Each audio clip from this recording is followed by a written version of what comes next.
Bien, quisiera empezar, vamos a hablar un poco acerca de la profecía. Y quisiera empezar a poner un fundamento. Me siento, como les decía, como en casa, porque creo que no les voy a administrar algo nuevo, pero sí creo que es mi asignación afirmarlos en lo que ya el Señor les ha estado hablando y tratando con ustedes. Vaya conmigo, por favor, al libro de Hebreos, carta a los Hebreos, el capítulo 1.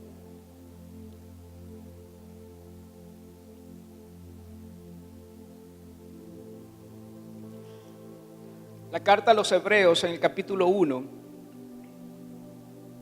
es impresionante, pero solo este verso y parte del verso 2 nos dan un panorama de la Escritura en tan solo pocas palabras, pero nos dan un panorama muy completo de la Escritura, cómo el Señor ha venido hablando, cuál es el canal que ha venido utilizando para comunicar su voluntad a su pueblo.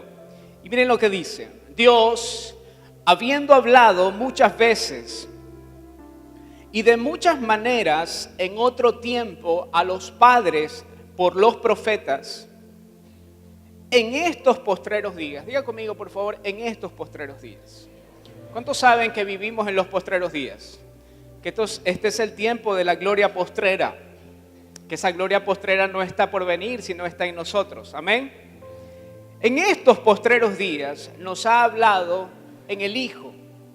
Dios, habiendo hablado muchas veces y de muchas maneras en otro tiempo a los padres por los profetas, en estos postreros días nos ha hablado en el Hijo. Y es que el Señor utilizó hasta el tiempo de Juan un canal para comunicarse con el pueblo. Ese canal llamado los profetas.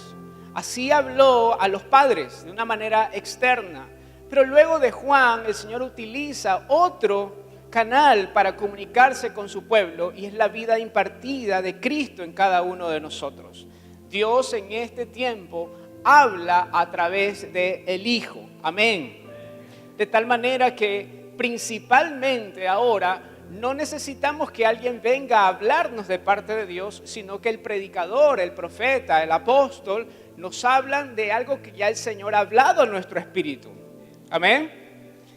Pero aquí me gustaría hacer un énfasis en lo que la palabra de Dios nos declara. Hasta el tiempo de Juan, Dios utilizó un canal que fue efectivo en su tiempo, pero que el pueblo atendía sin que sea renovado su entendimiento. Eso nos da a nosotros una posición de ventaja frente a ese pacto. Cuando el Señor Jesucristo dio testimonio de su primo Juan, Él dijo que de hijo de mujer no había alguien mayor que Juan. Y esto no lo dijo porque él era su primo. Él dijo esto porque ciertamente el lugar, la posición, el tiempo que le tocó vivir a Juan fue superior a cualquiera de los antiguos profetas. Juan fue mayor, según Jesús, según la palabra, Juan fue mayor que Moisés. ¿Cuántos podrían describir de una manera asombrosa el ministerio de Moisés? Fue impresionante. Nadie ha visto como Moisés las maravillas de Dios. Nadie vio jamás ese tipo de milagros. Pero Juan fue superior a Moisés. Juan fue superior a Elías. ¿Cuántos saben que el ministerio de Elías fue poderosísimo? Una oración hacía que del cielo descienda fuego. Impresionante el ministerio de Elías. Pero Juan fue mayor a Elías. Si tomamos ese punto de referencia, ¿cuántos milagros hizo Juan? A veces nos maravillamos de cosas que sí deberían llamar nuestra atención porque son precisamente dones y son manifestaciones del poder de Dios. Pero Dios llama mayor a algo que no se enfoca principalmente en la operación de los dones. ¿Cuántos muertos resucitó Juan? ¿Cuántos enfermos sanó? ¿Cuántos años sirvió en el ministerio?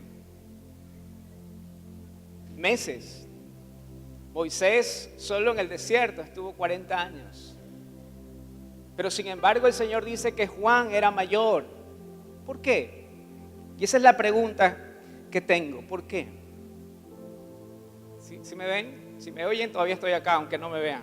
Por fe. Ok, me subo entonces. Vamos a hacer como que no hice nada. Okay. No fue por tiempo, no fue por las señales. ¿Por qué Juan era mayor que los antiguos profetas? Y la respuesta es porque todos los antiguos profetas profetizaban, anunciaban a aquel que nunca vieron. Hablaban de un reino que había de venir. Sin embargo, Juan anunció un reino que había llegado. Todos los demás hablaban de un Cordero de Dios que nunca vieron. Pero Juan dijo, el Cordero de Dios que quita el pecado del mundo se ha hecho presente. Vamos entendiendo por la Escritura que nuestra estatura en el reino no es por cuánto tiempo tenemos en el ministerio o por cuántas señales nos acompañan, sino por cuánto hemos crecido en el conocimiento de Cristo. Por eso Juan era mayor que los antiguos profetas. Pero el mismo Señor declara que el más pequeño en el reino, yo digo gloria a Dios porque calificamos, ¿verdad? El más pequeño en el reino es mayor que Juan. ¿Cómo si Juan era mayor que Moisés, que Elías, que Eliseo, que Daniel? El más pequeño en el reino, y eso lo incluye a usted y a mí, el más pequeño en el reino es mayor que Juan. Déjeme decirle esto, que cuando entendemos la posición en la que estamos, ya ninguno de los profetas en la antigüedad es nuestro modelo de vida, sino solo Cristo. Que podemos aprender mucho de ellos como ejemplos, pero no son nuestro modelo. Porque el más pequeño, dice la Escritura, es mayor que Juan.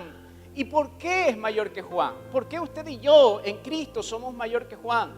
Porque Jesús dijo esto acerca de su primo Juan, dado el pacto en el cual él ministraba. Él hablaba de un rey que había llegado, de un cordero que estaba delante de él, pero nosotros no estamos en el asunto de anunciar a alguien que ha de venir, sino que manifestamos a alguien que habita en nosotros. El nivel de revelación. Esta revelación ha sido progresiva en el tiempo, pero el nivel de revelación en el que usted y yo estamos nos lleva a una posición de privilegio, pero también de mucha responsabilidad. Porque lo que se demanda de nosotros no es la misma demanda de los profetas en la antigüedad. Lo que se demanda de nosotros es una mayor exactitud y madurez en la vida que portamos. Desde esa vida profetizamos. Y la profecía no es algo eventual, sino es la manifestación de nuestra naturaleza. No necesitamos estar rodeados de profetas, aunque tenemos una delante de nosotros. Somos proféticos porque la vida del Espíritu está en nosotros y nos da testimonio de Cristo, y esa es la esencia de la profecía. Amén. Quiero avanzar en esto porque el Señor establece un cambio en el canal para comunicarse con su pueblo. Antes lo hacía de manera externa, ahora de manera interna. Cambió el canal, no sé si acá se entiende, AM a FM, ¿se entiende? Cambió de AP a NP, de antiguo pacto a nuevo pacto. Antes Dios hablaba de una manera externa a nuestro corazón, pero ahora la manifestación de la voz de Dios es de adentro hacia afuera. Ya no es de arriba hacia abajo. ¿Y cuál es la importancia de ser exactos? De mantenernos en comunión con esa voz. ¿Cuál es la importancia de mantenernos oyendo la voz de Dios? Y quiero ilustrar esta respuesta invitándolos a que me acompañen a Juan capítulo 10. Si no entendemos la importancia de ser guiados por la voz de Dios, aunque tenemos un mejor pacto, aunque tenemos ya la realidad de una mejor promesa, pudiera no ser entendida. Y como dice el apóstol Gustavo, todo lo que no es entendido es abusado, y lo que es abusado cae en desuso. Y lamentablemente, aunque todos los antiguos profetas hubiesen dado lo que sea por estar establecidos en este nuevo pacto, hoy tenemos una iglesia que, aunque es abrazada en este nuevo pacto, hay muchas congregaciones que no son guiadas por la voz de Dios. Vaya conmigo a Juan capítulo 10, y el verso 2. Juan capítulo 10 y verso 2. El Señor habla acá de una dinámica entre el pastor, el buen pastor, y sus ovejas. Y Él dice: el que entra por la puerta es el pastor de las ovejas. El portero le abre la puerta y las ovejas oyen su voz. Él llama por nombre a las ovejas. Las conoce, las llama por su nombre y las saca del redil. Y cuando ya ha sacado a todas las que son suyas, va delante de ellas. Y las ovejas lo siguen porque reconocen su voz. Verso 5. Pero un desconocido jamás lo sigue, más bien huyen de él porque no reconocen voces extrañas. Y miren, a mí me gusta mucho ilustrar, porque no sé si a usted le pasa, pero a mí me cuesta memorizar lo que se predica, ¿sí? En función de palabras. Entonces grabo, pero me gusta mucho ilustrar, porque a veces las personas se pueden ir con parte de la predicación, pero es muy difícil que se te borre una imagen. Así que yo quiero pedirles, usted tiene, nosotros decimos en Ecuador pinta, ¿cómo se dice acá? Facha de pastor. Así que le puedo pedir que me ayude con esta ilustración. También usted, por favor, mi amigo, el que predicó sobre las ofrendas, usted también tiene pinta de pastor, sí, el que está así abrazado, el que está así cruzado de brazos, abrazándose a usted mismo, sí, ok, ahí está bien, sí. Como ustedes son buenos pastores, ¿verdad? No, esto no es un tema que estoy profetizando acá, sino es para la ilustración, ¿sí? Van a tomar con ustedes 5 ovejas de todo ese redil. Pero rápidamente, porque el pastor Lito me dijo que tengo tan solo hasta las 3 de la tarde. Van a tomar 5 ovejas, ¿sí?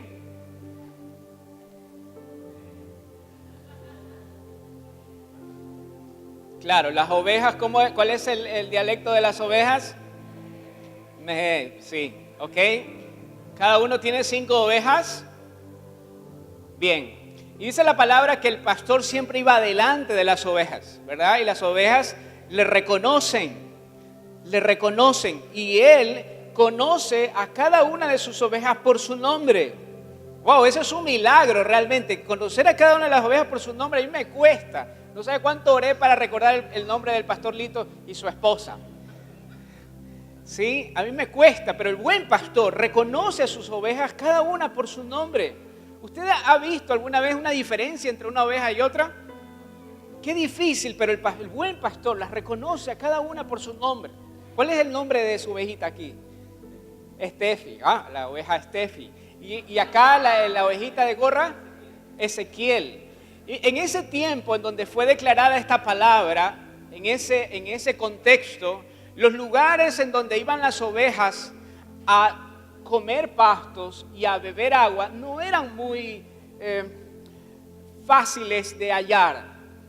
Entonces lo más probable es que los pastores se reunían en un lugar para apacentar a las ovejas, para darles de beber. Se reunían en un lugar como como un abrevadero, ¿sí? Entonces los buenos pastores iban delante de sus ovejas y las ovejas le seguían hacia el abrevadero. Vamos. ¿Sí? ¿Y cómo hacían las ovejas? ¿Qué decían las ovejas? Alguna vez dice, me parece que hay mejores lugares. ¿Sí? Y las ovejas estaban ahí juntas en el abrevadero y los pastores de pronto estaban en un lugar, ¿sí? Mientras sus ovejas se juntaban las unas con las otras. No son como los evangélicos que no nos juntaban, las ovejas sí se juntan los unos con los otros, ¿sí? Así que se juntaban los unos con los otros, se conocían entre ellas, ¿verdad? Sí, y los pastores empezaban acá de este lado a conversar sobre el partido de esta tarde, si será verdad o no será verdad que van a jugar y todo esto, ¿verdad? Empezaban a conversar los pastores por ese lado. Cuando ya llegaba el tiempo de recoger a las ovejas, de llevarlas al rebaño, al redil, ¿cómo las llamaba el buen pastor? Porque lo que acabamos de leer dice que las ovejas reconocen su voz y le siguen. Aquí estamos hablando de una relación, de una dinámica, de una vida. No estamos hablando de un don especial, estamos hablando de una relación de vida. Entonces, tal vez en aquel tiempo, como hoy en día, las familias tienen un sonido específico, un silbido.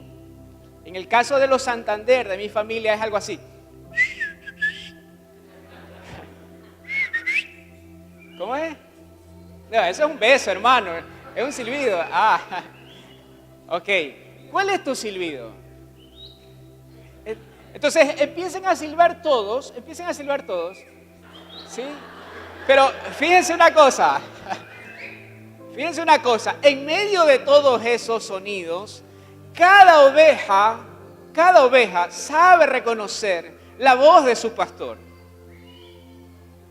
La voz de su pastor. Entonces, cuando el pastor empieza a hacer su sonido, la oveja inmediatamente le reconoce y empieza a ser guiada hacia su pastor.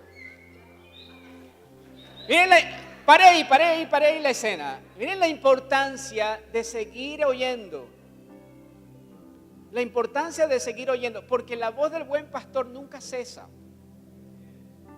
Nunca cesa. La oveja solo tiene una oportunidad de regresar a su redil y es no dejar de oír. Vamos. Y entonces cada pastor la reúne. Pero miren lo que dice la Escritura. Cada pastor la reúne, ¿verdad? Aunque hay una que se quiere meter en otro lado, ¿verdad? Pero cada pastor la reúne porque sus ovejas reconocen su voz y le siguen. Y miren lo que dice luego. Voy a decirles nuevamente, les aseguro que yo soy la puerta de las ovejas. No solo es el buen pastor, sino también la puerta. Y en este contexto, los rediles eran muy angostos. Y cuando dice aquí la Escritura que él era la puerta, literalmente es la puerta. Porque el buen pastor ponía su lecho en la entrada del redil, ponía su lugar en donde se acostaba a descansar. Y si alguna fiera salvaje, si algún animal quería arrebatarle alguna de esas ovejas, tenía que pasar literalmente por la puerta que era el pastor. Esto es literal, el Señor pone su vida por sus ovejas. Nadie las puede arrebatar de su mano. No solo que las conoce, no solo que las guía a buenos pastos, sino que pone su vida por ellas. El ladrón no viene más que para robar, matar y destruir, mas yo he venido para que tengan vida y vida en abundancia. Y el verso 11, yo soy el buen pastor. El buen pastor da su vida por las ovejas. Yo soy el buen pastor, conozco a mis ovejas y ellas me conocen. Así como el Padre me conoce a mí y yo lo conozco a él, doy mi vida por mis ovejas. ¿Pueden guiarlas a su asiento, por favor? Buenos pastores. Gracias. ¿Qué tal si le damos aplauso a esas ovejas?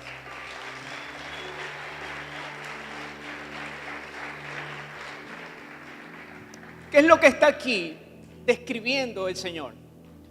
Aquí lo que está describiendo es el tipo de relación que tiene el buen pastor con cada una de sus ovejas.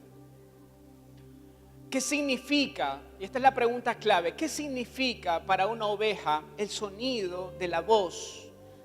¿Qué significa para una oveja la voz del buen pastor? ¿Pasto? Claro que sí. ¿Agua? Por supuesto. ¿Protección? Claro que sí. La voz de Dios para nosotros es el pasto para una oveja.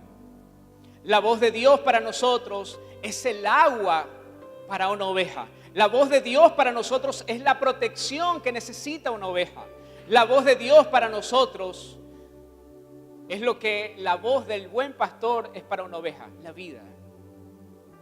Una oveja no concibe su vida, no puede vivir sin oír la voz del buen pastor.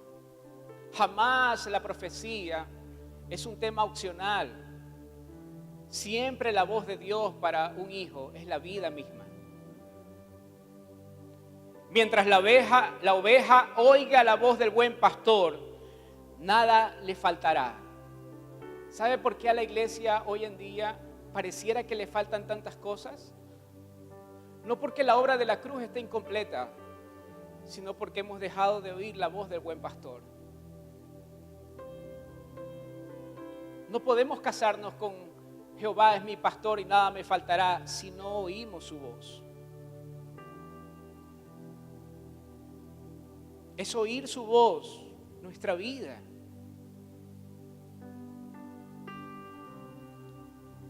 Así mientras nosotros nos mantengamos oyendo su voz, nada nos faltará. El enemigo no podrá tocarnos porque tendrá que pasar por encima de la puerta. Hallaremos buenos pastos porque su voz es la que nos guía.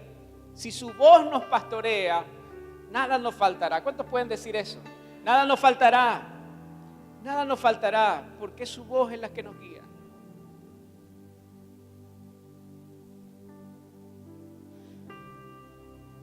Nada nos faltará en Cristo ya no es una promesa, sino una realidad en todas aquellas ovejas que oyen su voz. ¿Cómo podemos tomar decisiones sin oír su voz? ¿Cómo puedes decidir si mañana te vas a cambiar de casa, de lugar, si no oíste su voz? ¿Hay jóvenes acá aún sin casarse? Vamos a orar para que el Señor... No. ¿Cómo puedes decidir con quién vas a compartir el resto de tu vida si no oyes la voz de Dios?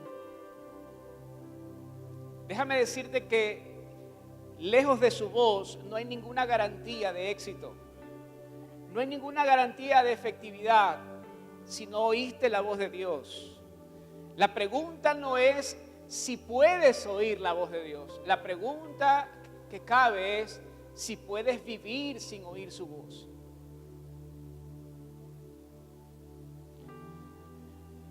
Quiero avanzar un poco sobre este tema porque la palabra también declara que estas ovejas también oían voces desconocidas o extrañas, sin embargo no le siguieron.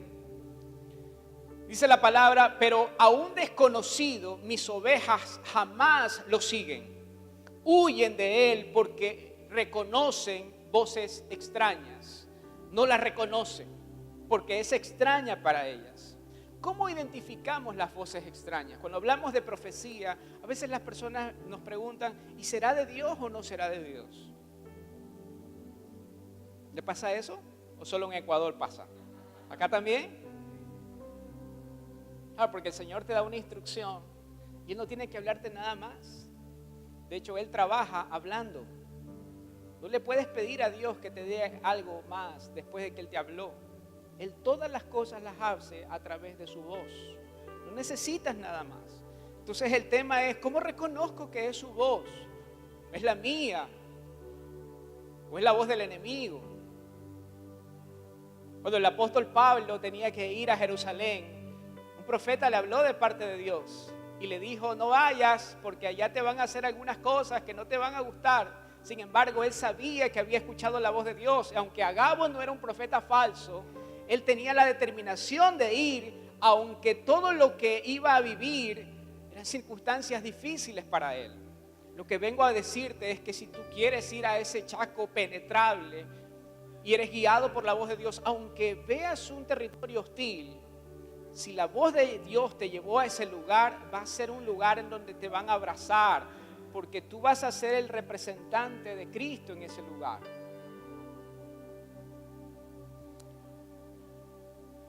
¿Cómo identificamos las voces extrañas?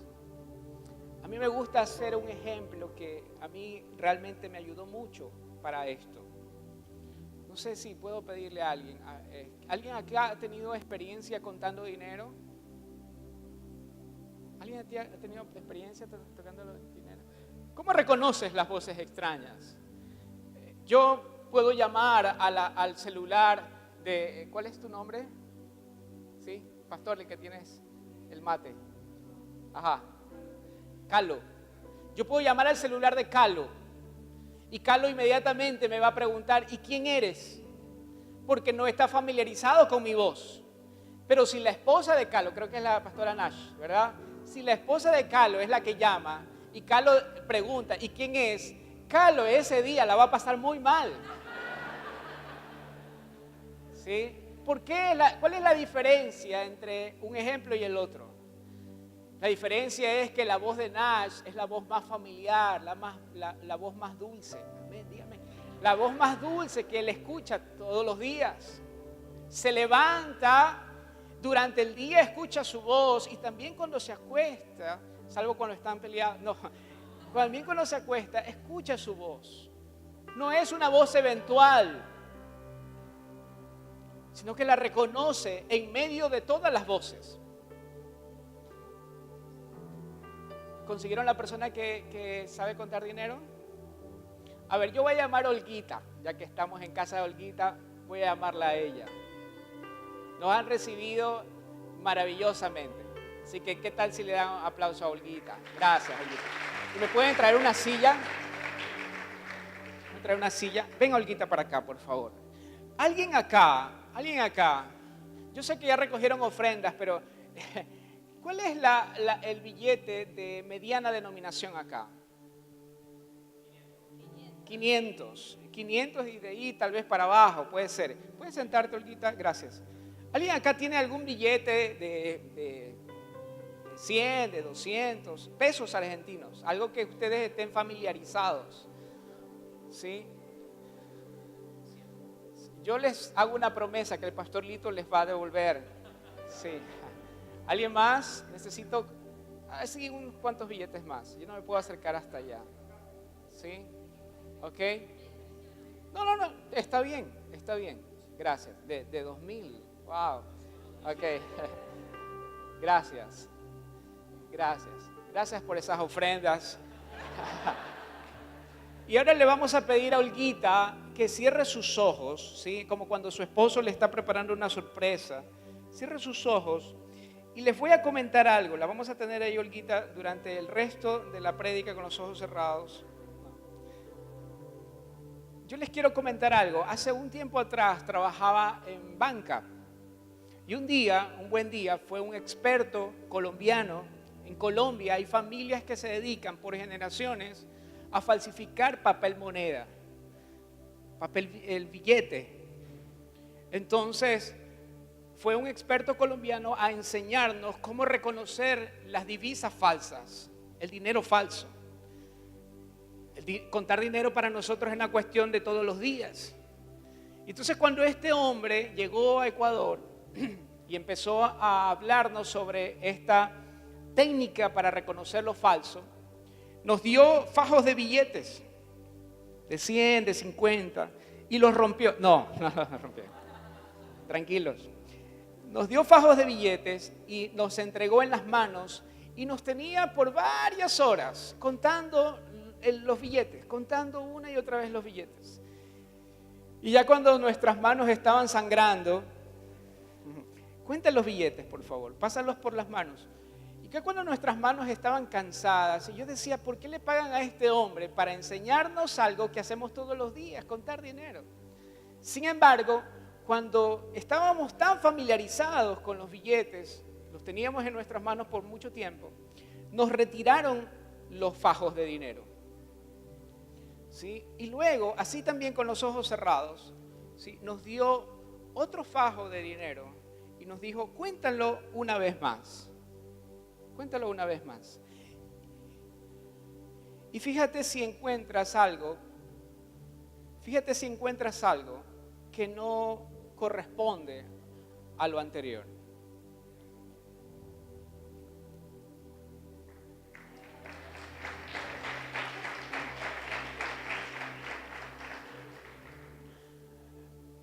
¿Por qué se nos hace tan difícil reconocer la falsa profecía o esa voz extraña? Porque pasamos tan poco tiempo en la verdad y mucho tiempo estudiando lo falso. Mucho tiempo de nuestra vida, de nuestro día, lo pasamos en lo falso. Nunca este hombre nos enseñó a reconocer las características del dinero falso. Nos enseñó a permanecer en lo verdadero. Y cuando permaneces en lo verdadero, lo falso no tiene lugar en ti. Salta a la vista. Lo reconoces, no porque lo viste, no porque lo estudiaste, sino porque no es igual a lo verdadero. Amén. Gracias, Olguita. ¿Me ayudarías devolviendo esa ofrenda? Gracias.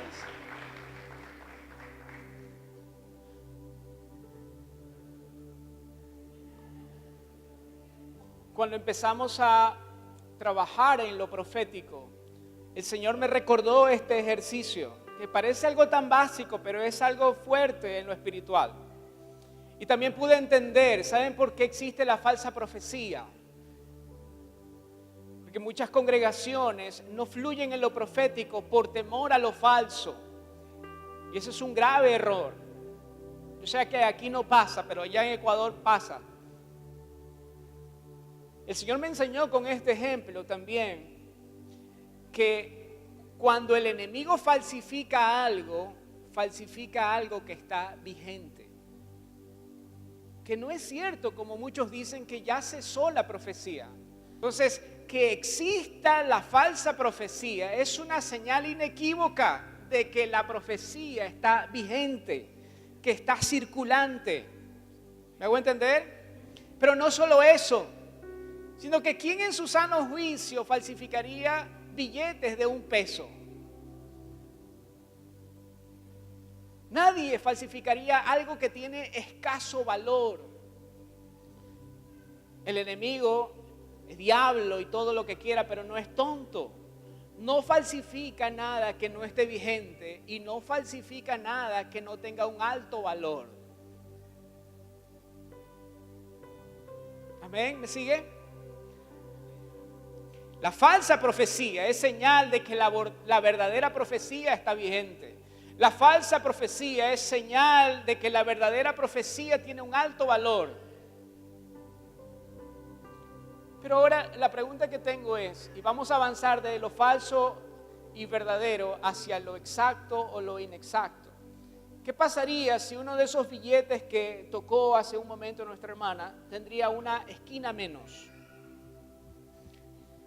¿Tendría el mismo valor si ese billete tendría una esquina menos? ¿Tendría el mismo valor? Claro que sí. Es inexacto en sus líneas, pero tiene el mismo valor. Pero a veces nosotros juzgamos, por falta de entendimiento, juzgamos una profecía inexacta como si fuera falsa. Y lo inexacto no tiene que ver con la naturaleza, sino con la inmadurez. Dentro de congregaciones hay profetas de Dios, hay gente profética que necesita madurar, pero que no son falsos profetas. Que lo que sueltan no es una falsa profecía. Debemos entender que juzgar algo falso tiene que ver con naturaleza, con una intención del corazón. La palabra de Dios nos habla de profetas verdaderos que profetizaron de una manera inexacta. Agabo es uno de ellos. Dijo que Pablo iba a ser encarcelado, iba a ser amarrado, pero hubo muchas incongruencias con la profecía que declaró Agabo, pero era un profeta de Dios. Pero así también Balán era un profeta exacto, pero falso, por la intención en el corazón.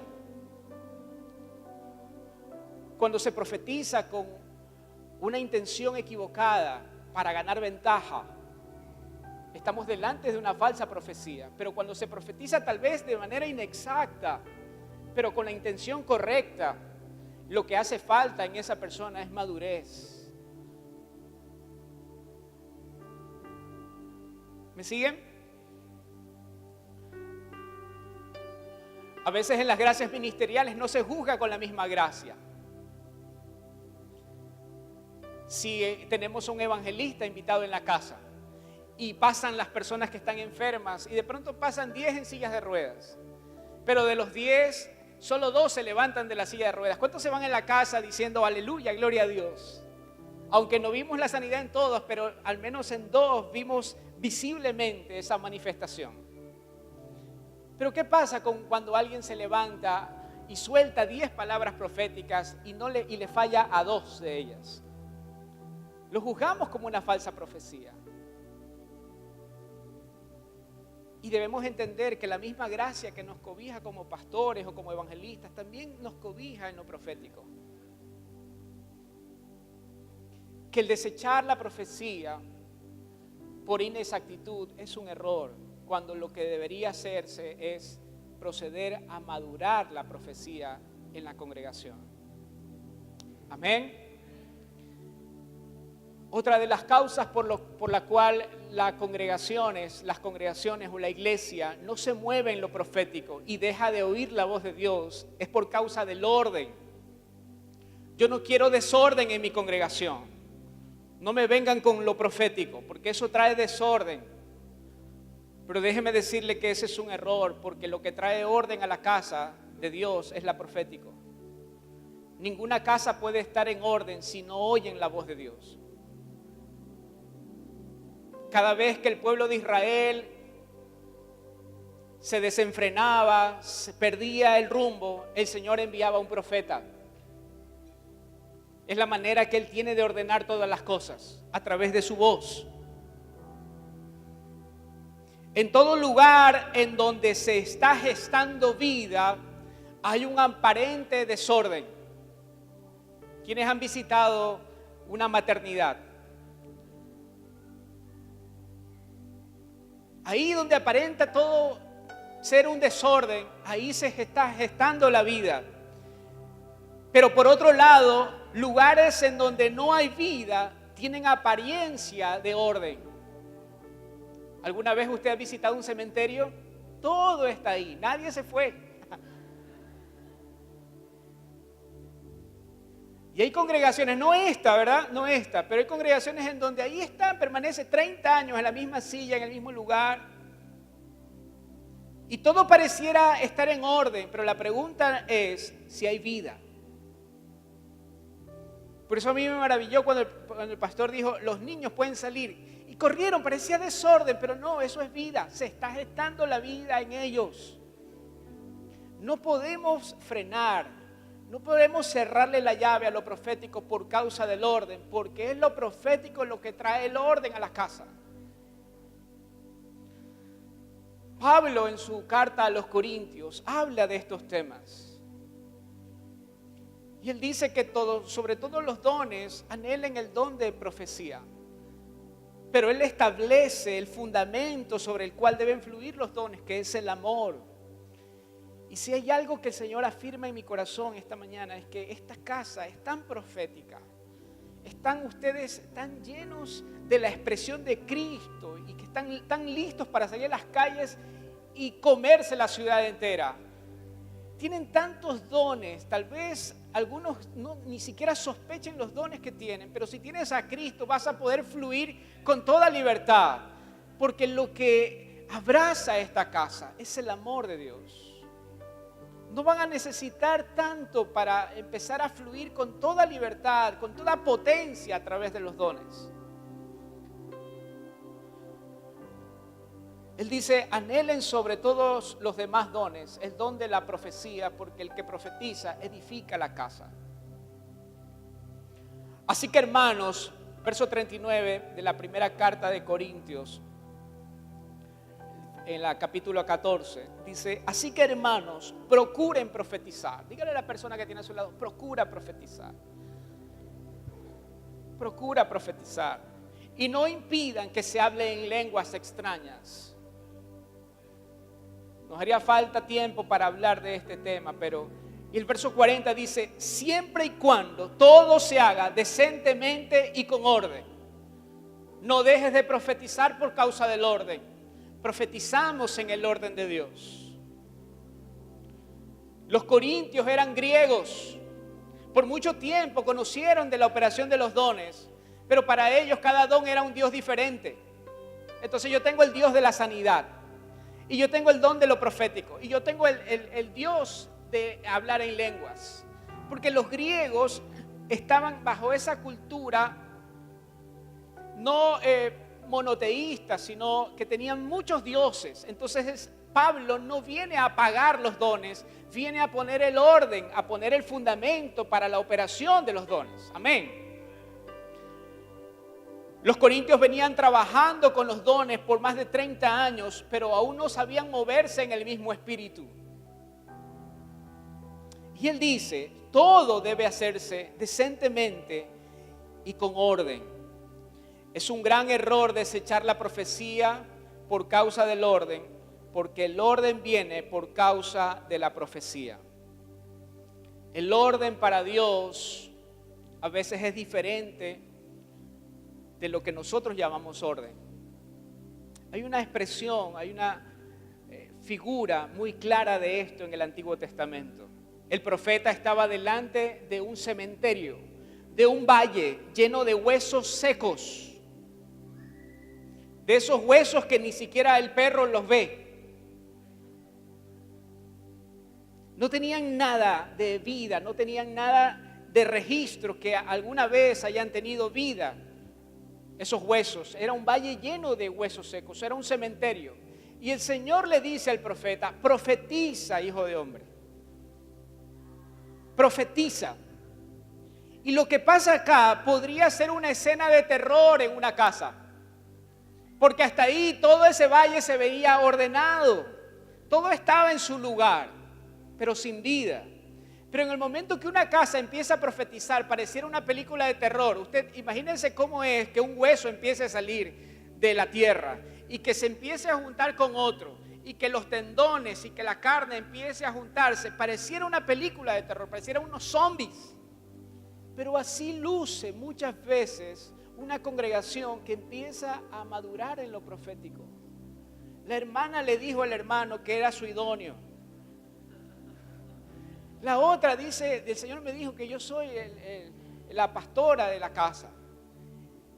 Pero todo esto no es sino el principio de formación de un ejército poderoso.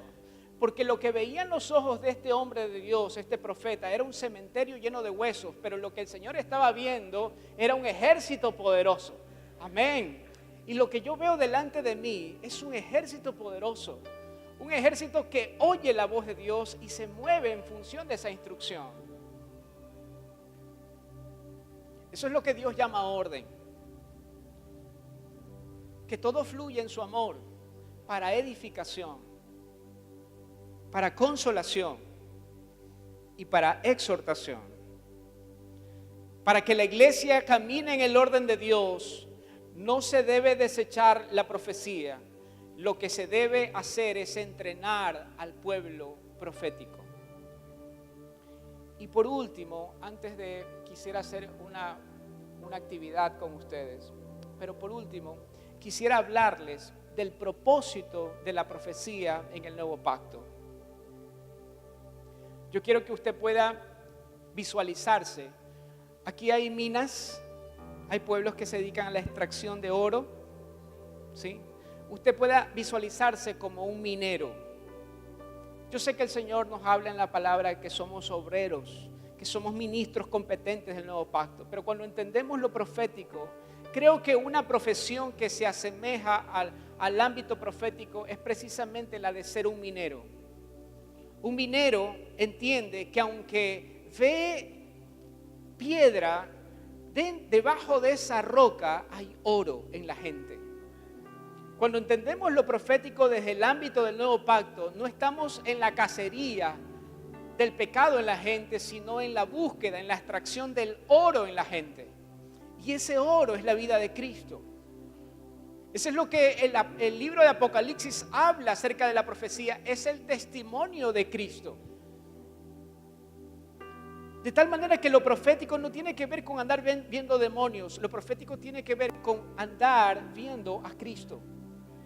Que puedo estar delante de alguien que tenga una dudosa reputación, pero lo que yo puedo ver proféticamente en esa persona es lo que Dios ha dicho de él. Un pueblo profético, cuando da testimonio, su testimonio no se refiere a lo que esa persona era antes de Cristo, sino que su testimonio profético es lo que es esa persona antes en Cristo. Cuando podemos ver a esa persona como Dios la ve, podemos abrazarla con el amor que Dios lo ha formado, entonces estamos delante de un pueblo profético. Un pueblo que no juzga, que no señala, sino que abraza y restaura.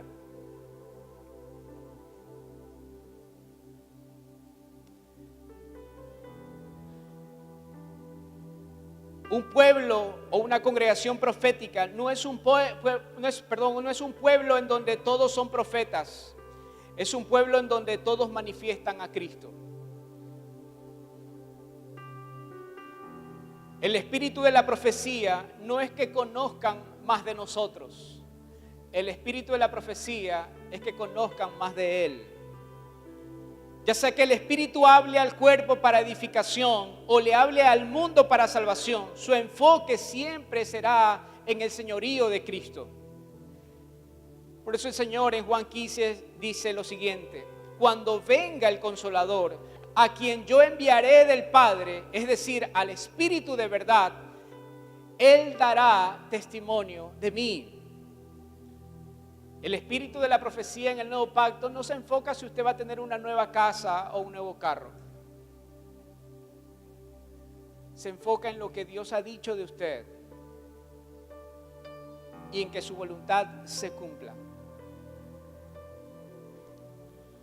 Para esto debemos entender lo profético, porque lo profético siempre es el espíritu de reforma que trae todas las cosas al diseño original.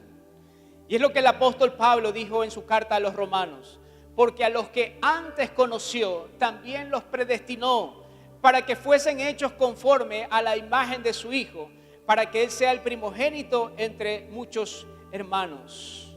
Lo profético nos hace recuperar la memoria eterna.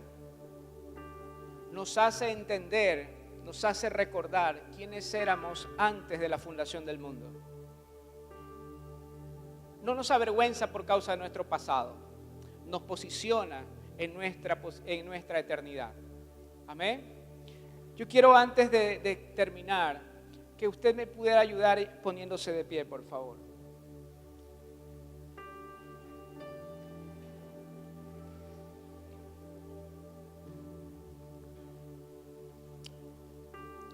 Quiero compartirles esta palabra en Efesios 4:22. No sé para quién, pero seguramente es para alguien aquí en este lugar, que tal vez estás cansado de prometerle a Dios una y otra vez, o cansado de ver en el espejo algo que no quisiera seguir viendo. Y el apóstol Pablo a los de Éfeso dice lo siguiente: renuévense en el espíritu de vuestra mente y vístanse del nuevo hombre creado según Dios en la justicia y la santidad de la verdad. Esto es lo que trae la profecía a una casa. Te viste de Cristo, te despoja de las viejas vestiduras